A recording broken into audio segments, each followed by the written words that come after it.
Këshilli i Sigurimit i Kombeve të Bashkuara të zhvilloi një seancë ka tensionuar për gjendjen në Kosovë, ku diskutua raporti i 6 mujorit i sekretarit të përgjithshëm i OKB-s për misionin e UNMIK-ut. Përfaqësuesi i Shteteve të Bashkuara deklaroi se misioni në Kosovë e ka përmbushur rolin e tij dhe se nuk ekziston asnjë kërcënim për paqen dhe sigurinë, duke bërë thirrje për mbylljen e tij.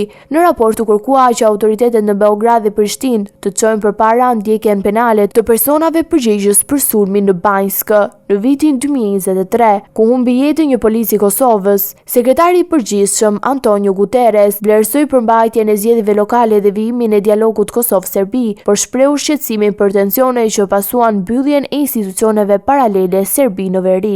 Nga Prishtina, ministra e jashtme Donika Gërvalla e konsideroi raportin e padrejtë dhe të mangët. Ky raport nuk përmban fakte themelore, kërcënimi i vërtet për paqen në rajonin është Serbia, deklaroi ajo, duke theksuar se propaganda e kontrolluar nga presidenti serb Aleksandar Vučić po përgatit opinionin publik për agresionin ndaj Kosovës. Ajo kërkoi që komuniteti ndërkombëtar të ushtrojë presion mbi Beogradin për ndëshkimin e autorëve të sulmit të Banjskës, përfshirë Milan Radojčićin, të cilin e cilësoi krahun e djathtë të Vučićit. Në anën tjetër, ministri i jashtëm serb Marko Gjurić e mbështeti raportin e UNMIK-ut si realist dhe të balancuar, duke pretenduar se të drejtat e serbëve në Kosovë përkeqësohen sistematikisht dhe se janë rritur incidentet në motivet etnike. Ai akuzoi kryeministrin Albin Kurti për spastrime të heshtura etnike kundër komunitetit serb. Përfaqësuesi i SBA-s në fund bëri thirrje të dyja palëve të ulin tensionet dhe të rikthehen në seriozitet në dialogun e ndërmjetësuar nga Bashkimi Evropian për të shmangur çdo